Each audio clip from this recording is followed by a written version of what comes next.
অনেকের ছোট গল্প, কবিতা, নাটক, উপন্যাস এগুলো পড়তে অনেক ভালো লাগে, তাই না?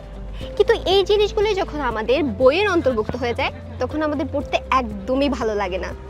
আবার অনেক সময় আমরা ব্যাকরণ না বুঝে মুখস্থ করে ফেলি, যার কারণে আমরা আমাদের এমসিকিউ পরীক্ষায় আশানুরূপ ফল তুলতে পারি না।